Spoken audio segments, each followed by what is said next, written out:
जय हिंद दोस्तों, तेगी trading tips में आपका स्वागत है।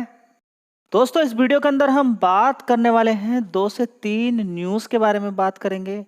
1 से 2 स्टॉक्स के बारे में यहाँ पर बात करने वाले हैं। एक ऐसे स्टॉक्स के बारे में यहाँ पर मैं आपको जानकारी देने वाला हूँ जो बहुत ही ज़्यादा पॉपुलर शानदार कंपनी है। उसके रिजल्ट्स देख के आपका दिल खुश होने वाला है। अगर आपके पास वो शेयर है तो आप और अत्यधिक खुश होने वाले हैं। चलिए, सबसे पहले हम यहाँ पर देखेंगे Q1 रिजल्ट्स के साथ साथ सबसे पहले आप ये देखिए कि ग्लोबली क्या चीज़ें देखने को मिल रही हैं। ग्लोबली टेंशन भरा है इस समय फिलहाल। डेवलपमेंट किस तरीके के हो रहे हैं आप देख सकते हैं। किस तरह से इजराइल ईरान की लड़ाई लगातार, हमास की लड़ाई रुकने का नाम नहीं ले रही है। उधर रसिया यूक्रेन की लड़ाई रुकने का नाम नहीं ले रही है। बीच में यहाँ पर ट्रंप कितना जबरदस्त यहाँ पर खेल कर रहे हैं कि तेल नहीं लेगा कोई भी। ये कितनी बड़ी बात है। मतलब इसका मतलब आप समझ रहे हैं, इंडिया को ये ऑर्डर देना कि आप तेल नहीं लेंगे, नहीं तो हम आप पर इतनी बड़ी पेनल्टी लगा देंगे। इसका मतलब क्या जानते हो? इसका मतलब ये कि हम अभी भी गुलाम ही हैं। हम तो अभी भी गुलाम हुए।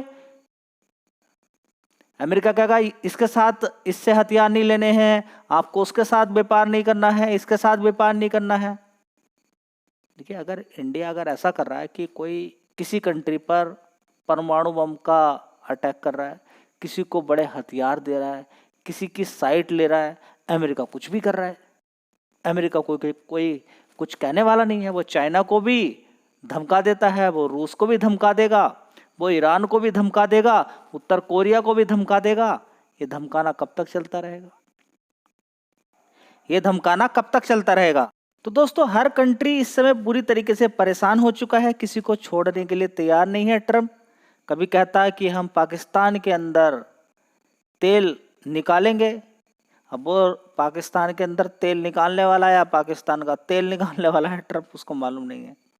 ठीक है, फिलहाल ग्लोबली देखेंगे, बड़ी टेंशन क्रिएट करके रखी हुई है। 7 अगस्त 8 अगस्त 7 अगस्त को यहाँ पर देखना है कि टैरिफ और आगे बढ़ने वाला है। टैरिफ की डेट बढ़ने वाली है। मुझे जो लगता है वो टैरिफ तो एक सीक्रेट चीज़ है, प्रेशर बनाने के लिए सिर्फ। ये टैरिफ टिकने वाला नहीं है। ये टिकने वाला नहीं है। इस समय ट्रंप बड़े परेशान हैं किस चीज़ को लेकर कि युद्ध को कैसे रुकवाया जाए। नेटो पूरा प्रेशर के अंदर है, युद्ध को कैसे रुकवाया जाए कि ये युद्ध अगर नहीं रुका तो नेटो हार जाएगा, नेटो गिर जाएगा। नेटो हार गया तो फिर कोई दूसरा कंट्री पीछे पड़ जाएगा, कोई छोड़ेगा नहीं। ब्रिक्स को देखते देखते परेशान हो चुके हैं, समझ रहे हैं? ब्रिक्स को देखते देखते परेशान हो चुके हैं कि ब्राजील, रसिया, इंडिया, चाइना, साउथ अफ्रीका, ये कैसे इतना बड़ा बड़ा ग्रुप बनाते जा रहे हैं और ये अपनी किस तरीके से आने वाले टाइम में करेंसी के बनाने के बारे में सोच रहे हैं। ठीक है, तो ओवरऑल मिला के अभी आपको ये समझना जरूरी है कि अगर बात करें तो रसिया और चाइना दोनों मिलकर जापान के समुद्र के अंदर क्या कर रहे हैं? ड्रिल कर रहे हैं। क्या कर रहे हैं? ड्रिल करने की कोशिश कर रहे हैं। ठीक है, सारी चीज़ें बर्दाश्त से बाहर हो रही हैं। अमेरिका को समझ में नहीं आ रहा कि पूरा अलग अलग कंट्रीज अमेरिका के सामने क्यों नहीं झुक रहे हैं। तो अमेरिका का सीधा फंडा है कि हर किसी कंट्री पर सेंसस लगा देना, अपने कंट्रोल में करना चाहता है पूरे वर्ल्ड को, जो कि पॉसिबल नहीं है। चाइना, रसिया की बात करें, बिगन कर दिया है। ज्वाइंट मिलिट्री ड्रिल यहाँ पर स्टार्ट हो चुकी है सी ऑफ जापान के अंदर। ठीक है, तो ये बहुत बड़ी यहाँ पर डेवलपमेंट देखने को मिल रहे हैं। तो देखिए, एक तरफ जहाँ पर आप सतर्क हैं, अलर्ट हैं, ठीक है, तो क्या डेवलपमेंट देखिए, लड़ाई की चिंगारी के बारे में आपको मालूम नहीं है।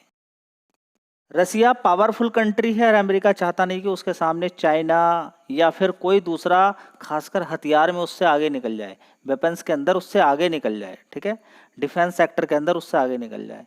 यहाँ पर देखिए, यूएस प्रेसिडेंट डोनाल्ड ट्रंप ने क्या कर दिया, यहाँ पर रीडेप्लॉइंग क्या कर दिया है, nuclear submarine closer to the Russia. ठीक है, तो ये बार बार अगर इस तरीके की धमकियाँ मिलेंगी और यहाँ पर न्यूक्लियर सबमेरिन को रसिया के क्लोज किया जाएगा, तो फिर रसिया क्यों छोड़ेगा कि भाई न्यूक्लियर पावर की धमकी अगर आप दे रहे हैं तो आप समझिए कि रसिया क्या चीज़ है। ठीक है, अभी भी आप बहुत सारी चीज़ें रसिया से ले रहे हैं। पूरा यूरोप रसिया के ऊपर डिपेंडेड है, ठीक है, तेल और गैस पर, और आप बिल्कुल हल्के में ले रहे हैं। अभी तक जीत क्यों नहीं पा रहे हैं? रसिया को हरा क्यों नहीं पा रहे हैं? ये क्यों बार बार कह रहे हैं कि हाँ रसिया झुके? रसिया क्यों झुकेगा, बताइए ना। रसिया क्यों झुकने वाला है जब उसके पास इतनी शक्ति है, उसके पास ऑलरेडी पहले से ही इतने ज़्यादा न्यूक्लियर वेपन्स हैं, तो वो क्यों डरने वाला है? तो यहाँ सारी चीज़ें देखनी होंगी कि अब जाके यहाँ पर क्या चीज़ें आगे होने वाली है। तो 7-8 अगस्त या फिर कभी भी कुछ भी होता है तो आपको इस पर थोड़ा सा नज़र बना के रखनी चाहिए, ठीक है। तो अभी बातचीत ही चल रही है, देखिए लड़ाई उतनी ज़्यादा नहीं है। मुंह से ही ट्रम्प अभी बोलता है मैं ऐसा करने वाला हूँ, बाद में मना कर देता है। चाइना पर क्या बोला कि 500% तक टैरिफ लगाने वाला हूँ। ट्रम्प ने शी जिनपिंग ने क्या बोला कि हम आपको रेयर अर्थ नहीं देंगे, आपकी बुरा हाल हो जाएगा, आप हमारे पैरों में गिरने वाले हैं। ट्रम्प बोला हाँ मैं आपके पैरों में लेट गया हूँ, ठीक है। वो 500 से सीधा कितना आ गया, 29%, 30% टैरिफ आ गया। तो समझ में आ रहा है ट्रम्प क्या खेल खेल रहा है। मार्केट को ऊपर नीचे करने का मतलब क्या है, क्या किसी से लिंक है ट्रम्प का किसी से लिंक है कि शेयर मार्केट को ऊपर नीचे करना, इतना बेनिफिट मेरा हो जाएगा। और हो सकता है कोलपुट इतना घूम रहा है इंडिया का, ऊपर नीचे हो रहा है, क्या पता चल रहा है कि कौन इसके पीछे है गिराने बढ़ाने में। आज भी देखेंगे एफआईज ने आज भी माल बेचा है, मार्केट को गिरा रहे हैं जबरदस्ती, गिरा के फिर बढ़ाना, फिर कुछ दिनों बाद पता चला कि कुछ भी नहीं है, कि टैरिफ कुछ नहीं था, टैरिफ कुछ नहीं था। और यूक्रेन पर भी दबाव प्रेशर देके कि हाँ ट्रंप ने क्या करा दिया, समझौता करा दिया। देख लेना आगे क्या कुछ होने वाला है। फिलहाल तो देखिए सारे जितने भी कंट्रीज हैं मिलकर ये रसिया को इस समय नाक की बात आ रही है। किसकी बात आ रही है, नाक, कि अगर यहाँ पर यूक्रेन का बुरा हाल हो गया मतलब नेटो खत्म, नेटो से कोई डरने वाला नहीं है। उठा के फेंक दिया किसने, रसिया ने। तो जिस शेयर के बारे में आपसे बात करने वाला हूँ, शेयर का नाम है भारतीय एयरटेल लिमिटेड। देख लीजिए, जो टैरिफ कम करते नहीं है, टैरिफ आप रिचार्ज करते हैं 300 रुपये से कम में आपका रिचार्ज होता नहीं है। अब देखिए बड़ी समस्या है यहाँ पर, थोड़ा सा देख लीजिए। एक घर के अंदर 5 सदस्य हैं, अब 1500 रुपये तो ये उनका ही ले जाएगा, ठीक है। तो सरकार को अगर कुछ भी चीज़ें नहीं हो रही हैं, लोग मोबाइल पर डिपेंडेंट हो चुके हैं, मोबाइल से बहुत कुछ कर रहे हैं। ऐसा नहीं कि हर कोई रील्स ही देख रहा है, बहुत कुछ नॉलेजेबल चीज़ें होती हैं जो आसानी से मोबाइल पर देखी जाती हैं। देखिए अब इस समय बाढ़ का सीजन चल रहा है, बारिश का सीजन चल रहा है, अलग अलग जगह पे आप देखेंगे बाढ़ आई हुई है, ठीक है। तो आसानी से मोबाइल पे सारी चीज़ें, वीडियो से लेके सारी चीज़ें आप देख लेते हैं, ठीक है। तो ऐसे समय में होता क्या है, क्या कोई पढ़ाई कर रहा है, कोई कुछ और ज्ञान वहाँ से ले रहा है, नॉलेज ले रहा है, ठीक है। तो एक बहुत बड़ा पोर्टल हो जाता है इंटरनेट। और इंटरनेट की सुविधा हर किसी को मिलना बहुत ज़्यादा ज़रूरी है, वो एंटरटेनमेंट के लिए ले रहा हो उसको या फिर अपने नॉलेज पर्पज से ले रहा हो। वो सस्ते दाम पर होना चाहिए, लेकिन वो सस्ते दाम पर नहीं है। अब देखिए सस्ते दाम पर नहीं है तो मनमानी रेट लिए जा रहे हैं, तो इन कंपनियों का बड़ा शानदार मुनाफा देखने को मिला है। मुनाफा कम भी लिया जा सकता है लेकिन नहीं। अब देखिए सरकार का कोई रिस्ट्रिक्शंस है नहीं है। पहली बात तो मेरी एक एडवाइस है क्या, कि ये जो टेलीकॉम से रिलेटेड है सारा काम सरकार के पास होना चाहिए। सारी चीज़ें जो सिम है और सिम की जो सर्विस है, नेटवर्क, वो सरकार के अंडर में रहना चाहिए पूरा टोटली, ठीक है। तो वो ताकि वो प्राइस को डिसाइड कर सके। देखिए 50 रुपये में भी इंटरनेट चल सकता है पूरे महीने के लिए अगर देना चाहें तो। वो 300 रुपये में चल सकता है और कुछ 350 रुपये में चला रहे हैं, 400-500 रुपये भी। आने वाले टाइम का कुछ पता नहीं है क्या होने वाला है, ठीक है। जिस तरीके से लगातार प्राइस बढ़ते ही जा रहे हैं, ठीक है। वैसे इनसे पूछें तो बढ़िया, हमें घाटा आ जाएगा, वो आ जाएगा, प्रॉफिट देखेंगे तो बहुत बहुत ज़्यादा प्रॉफिट देखा जाता है। दिखाता हूँ चलिए दोस्तों, देख सकते हैं आप कि भारतीय एयरटेल का एक साल पहले 38,500 करोड़ का रेवेन्यू आता था, उसके बाद 41,000 करोड़, उसके बाद 45,000 करोड़, उसके बाद देखिए 47,000 करोड़, पिछले क्वार्टर में 47,000 करोड़ था। अब देखिए 49,000 करोड़ तक कंपनी का क्या पहुँच गया, रेवेन्यू पहुँच गया, ठीक है। अब यहाँ पर ऑपरेटिंग प्रॉफिट देख सकते हैं, पिछले क्वार्टर में कितना था, 27,000 करोड़ का। अभी के इस क्वार्टर में, जून क्वार्टर में 27,800 करोड़, उससे पहले 24,000 करोड़ था, उससे पहले 21,000 करोड़, उससे पहले 19,000 करोड़। लगातार शेयर के अंदर तेजी तेजी तेजी आपको देखने को मिल रही है, ठीक है। नेट प्रॉफिट की अगर बात करते हैं तो देख लीजिए यहाँ पर नेट प्रॉफिट से पहले आपको देखना होगा यहाँ पर प्रॉफिट बिफोर टैक्स, क्या देखना होगा, प्रॉफिट बिफोर टैक्स। उससे ही पता चलेगा कि रिजल्ट कैसा है।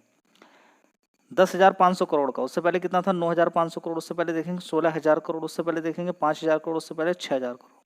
तो 10,000 रिजल्ट एकदम सुपर है, किसी किसी क्वार्टर में ज़्यादा आ जाते हैं। तो यहाँ पर देखेंगे 16,000 करोड़ जो देखने को मिला है। यहाँ पर अदर इनकम देख लीजिए कितना है, 9,600 करोड़, ठीक है। तो बहुत कुछ देखना होता है जब रिजल्ट्स आप देख रहे हैं। रिजल्ट्स अगर आप देखेंगे आप ये कहेंगे कि 16,000 के अकॉर्डिंग तो कम है प्रॉफिट, तो अदर इनकम से बड़ा प्रॉफिट देखने को मिला था, ठीक है। तो रिजल्ट्स यहाँ पर बहुत ज़्यादा सुपर आए हैं, बहुत शानदार आए हैं।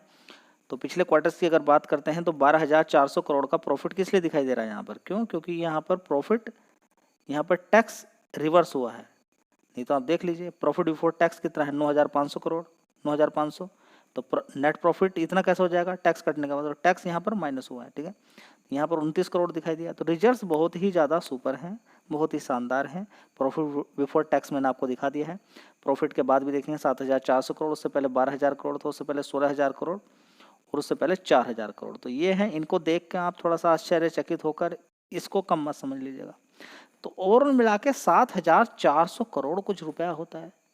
यहाँ पर अगर 1,000 करोड़ का ही कंपनी को प्रॉफिट होता तो क्या दिक्कत वाली बात थी, या 500 करोड़ का ही प्रॉफिट होता तब भी कोई दिक्कत नहीं है। सारे खर्चे काटने के बाद 500 करोड़ बचा ले। अगर हर किसी को टैरिफ की कीमत 150 रुपये दी जाए, 100 रुपये दी जाए, लेकिन नहीं, सारा मुनाफा कमाना है। और समझ सकते हैं आप सारी चीज़ों को। चलिए, तो रिजल्ट्स काफ़ी सुपर आए हैं, बहुत शानदार रिजल्ट्स देखने को मिले हैं। दोस्तों अगला शेयर है यूनो मिंडा। किस चीज़ की तारीफ करें इस शेयर की, तेजी की, बोनस स्प्लिट की, या गिरने के बाद तेजी बनने की? देख लीजिए, आपका दिल खुश हो जाएगा। 1 साल का चार्ट पैटर्न आप देख लीजिए, बीच में न जाने कितनी बार शेयर गिरा है, गिरने के बाद फिर ऊपर की साइड में चला जाता है। 5 साल का चार्ट पैटर्न देख लीजिए, आपको तेजी तेजी ही देखने को मिलेगी। मैक्सिमम चार्ट पैटर्न आप देख लीजिए, धीरे धीरे ऊपर ही तेजी देखने को मिलेगी। इसके बिजनेस के अंदर ही इतना दम है, ऑटो सेक्टर के अंदर काम करती है, दिग्गज कंपनी है, ठीक है। 6 महीने का चार्ट पैटर्न सिर्फ आप देखिए, कितने का शेयर था, यहाँ पर देखिए 835 रुपये का। और वहाँ से शेयर ने जो दमदार रिटर्न बना के दिए, कितना पैसा बना के दे दिया होगा, 32%। तो शानदार कंपनी में 32% अगर रिटर्न आपका बन जाए, कब से लेके 4 मार्च से लेकर अब तक, तो बल्ले बल्ले है। मैं बोलता हूं कि 15% या 20% मार्च से लेकर अगर जून तक या जुलाई अगस्त तक भी आप अगर 20% या 15% बनाने में भी कामयाब हो जाते हैं बढ़िया कंपनी से, तो कोई दिक्कत वाली बात नहीं है। एक नंबर की कंपनी है। मार्केट कैप देख सकते हैं, 61,000 करोड़ का मार्केट कैप है। चाहो तो शेयर पे भी आप फोकस कर सकते हो। अगर और छोटी कंपनी आप ऑटो सेक्टर की ढूंढ रहे हैं, बहुत छोटी कंपनी, तो 40 रुपये का भी शेयर मैं आपको बता देता हूँ, लेकिन आपको समय देना पड़ेगा। तो शेयर का नाम है मदरसन सुमी वायरिंग लिमिटेड। 39 रुपये का शेयर है। अभी कंपनी ने बोनस दिया, 2 शेयर किसी पे, उसको 1 शेयर दिया, ठीक है। उसके बाद शेयर एडजस्ट हो गया है, ठीक है।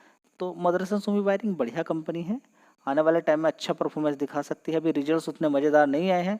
लंबा खेलना लंबा आना चाहिए स्टॉक मार्केट के अंदर। अगर पैसा कमाना चाहते हैं तो समय दीजिए। शेयर छोटे मिलेंगे, समय दीजिए। कुछ कंपनी ऐसी होंगी जो बहुत ज़्यादा भाग चुकी होंगी, आप उनके पीछे पड़ जाएंगे, उनके अंदर जब गिरावट होती है तो दिमाग खराब हो जाता है, ठीक है। तो चाहो तो इन दोनों शेयर पे आप फोकस कर सकते हो। वीडियो अच्छी लगी लाइक शेयर कर दीजिएगा, और चैनल पे पहली बार अगर आपने विजिट किया है तो चैनल को सब्सक्राइब करके रखें, ताकि इसी तरह के नोटिफिकेशन डायरेक्टली आपको मिलते रहें। रिकमेंडेशन इस चैनल पे कोई होती नहीं है, आपको ज्ञान दिया जाता है ताकि ज्ञान के बल पर आप खुद से एनालिसिस कर सकें। धन्यवाद।